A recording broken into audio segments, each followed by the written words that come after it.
আলহামদুলিল্লাহ ওয়াসসালাতু ওয়াসসালামু আলা মান লা নাবিয়্যা বা'দা।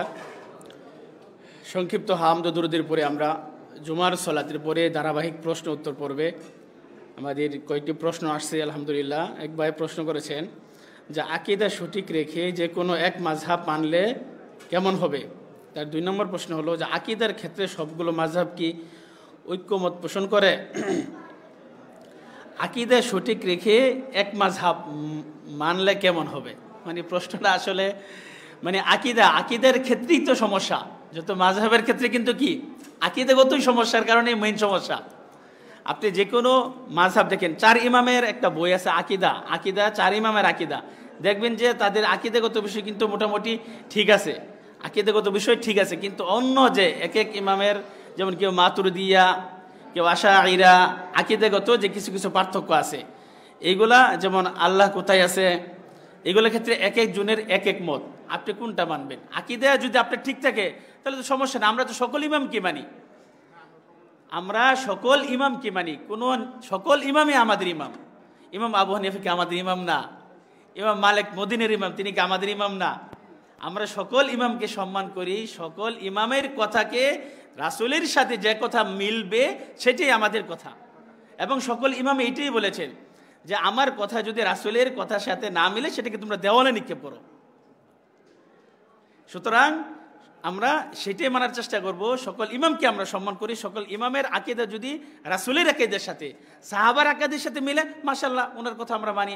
যেমন আল্লাহ রাসূল কি বলেছেন যে মা আনা আলাইহি ওয়া আসহাবি, যে নাজাতপ্রাপ্ত দল কারা? আল্লাহ রাসূল উত্তরে কি বলেছেন যে মা আনা আলাইহি ওয়া আসহাবি, আমি এবং আমার সাহাবারা যে মতের উপরে, যে আকীদার উপরে, যে ধর্মের উপরে, যে বিশ্বাসের উপরে আছে, যদি তারা থাকে তাহলে তারা কি নাজাতপ্রাপ্ত দল। আকীদার ক্ষেত্রে সবগুলো মাযহাব কি ঐক্যমত পোষণ করে? আকীদার ক্ষেত্রে কিছু কিছু পার্থক্য আছে, সুতরাং সকলেই কি ঐক্যমত পোষণ করে না। তো আমি আপনাদেরকে বলবো যে 4 ইমামের আকীদা একটা বই আছে, সেই বইটা পড়লে আপনার অনেক কিছু স্পষ্ট হয়ে যাবে। যে দ্বিতীয় প্রশ্ন হলো মসজিদে প্রবেশ করার পর তাহিয়াতুল ওযু ও দুখুলুল মসজিদ পড়া জায়েজ কিনা। দেখেন, মসজিদে প্রবেশ করার তাহিয়াতুল মসজিদ মানে কি? আপনি মসজিদে প্রবেশ করার পর এটা পড়বেন আপনি। এখন যদি আপনার ওযু না থাকে, আপনি আগে ওযু করে আসেন, তাহিয়াতুল ওযু বলতে নাই, তাহিয়াতুল মসজিদ, আপনি আগে ওযু করে তারপরে মসজিদে বসার আগে 2 রাকাত সালাত পড়েন। আল্লাহ রাসূল সাল্লাল্লাহু আলাইহি ওয়াসাল্লাম নিষেধ করেছেন যে তোমরা বসিও না 2 রাকাত সালাত ব্যতী রেখে, অর্থাৎ 2 রাকাত সালাত না পড়ে তোমরা বসিও না। এই জন্য অনেকেই দেখবেন যে সালাতের জন্য 2 মিনিট সময় আছে, সে নামাজ পড়বে না, ভালো লাগতেছে না, দাঁড়ায় থাকবে, তারপরেও বসবে না। আর উচিত হলো আপনি যে কোনো সময় আসেন, এটা মসজিদের একটা আদব, মসজিদের আদব। সুতরাং 2 রাকাত পড়ে তারপরে মসজিদে বসার ইনশাআল্লাহ চেষ্টা করবেন।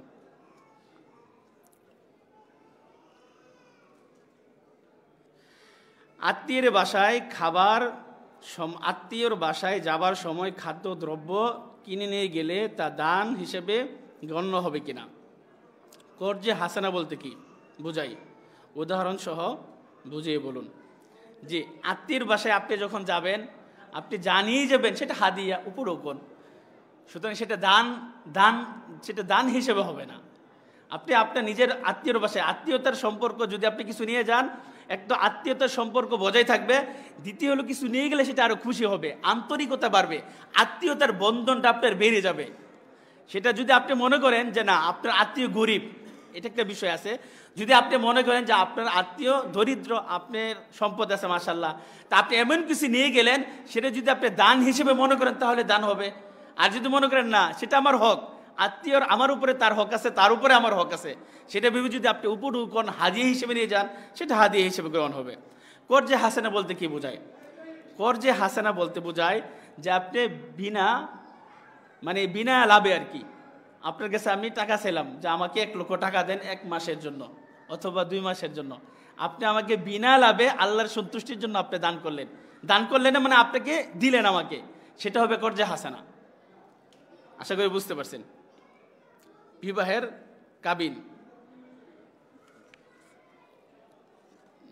কাবিন দেওয়া সুন্নত না ফরজ? বিবাহের কাবিন অবশ্যই দিতে হবে। সূরা নিসাতে বলছে যে তোমরা বিবাহ, আল্লাহ নবী কি করছে, যদি সে সামর্থ্যবান না হয় তাহলে লোহার আংটি পরে তাকে বিবাহ দিয়ে দিছে, এইটি তার কাবিন। যদি তাও না থাকে তাহলে সূরা শিক্ষা দেওয়ার, কোরআন শিক্ষা দেওয়ার মাধ্যমে তার কাছে বিবাহ দিয়ে দিছে, যে তুমি তাহলে তোমার সামর্থ্য নাই, তুমি এই সূরাগুলো তাকে শিক্ষা দিবা, বা কোরআনের একটা অংশ তাকে শিক্ষা দিবা, তাকে দিন শিক্ষা দিবা, এর বিনিময়ে তাকে বিবাহ দিয়ে দিছে। তার মানে এটা অবশ্যই আপনাকে কি করতে হবে, বিবাহের জন্য কাবিন আপনাকে অবশ্যই ধার্য করতে হবে। শেখ, আমার মা কেক বানানোর বিজনেস করেন, জন্মদিন, বিবাহ বার্ষিক ইত্যাদি উপলক্ষে কেক বানানো যাবে কি? এটা আসলে একটা এমন প্রশ্ন যে আসলে জন্মদিন, মৃত্যু দিবস এগুলো তো পালন করা ঠিক না। আমার মনে হয় এগুলা অ্যাভয়েড করাটা ভালো। আপনি বানান, বিজনেস করেন, সমস্যা নাই। এখন যদি মনে করেন যে জন্মদিনটা, এটা আমরা বিশ্বাস করি না যে রাসূল তার জন্মদিন পালন করেন নাই, বা মনে করেন রাসূলের জন্মদিনেরও যদি কেক বানাইতে দেয় তাহলে আপনি সেটাকে সহযোগিতা করতেছেন, আপনি একটা বিদআতকে আপনি সমর্থন করতেছেন। সুতরাং এই ধরনের মানে অ্যাভয়েড করাটাই ভালো আর কি। মোট কথা হলো, যেটা আপনার সন্দেহমূলক, আপনার ভিতরে যেটা সন্দেহ সৃষ্টি হবে, যেটা জায়েজ না না জায়েজ, এই ধরনের কাজে কি বর্জন করা ভালো।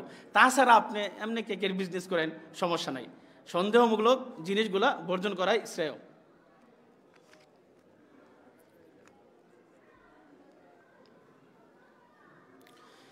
জমি বন্ধক দেওয়া যাবে, জমি বন্ধক দেওয়া বা নেওয়া যাবে কিনা, কোরআন ও সহিহ হাদিসের আলোকে জানাবেন। ব্যবসা অথবা কেনাবেচা দালালি করা যাবে কি?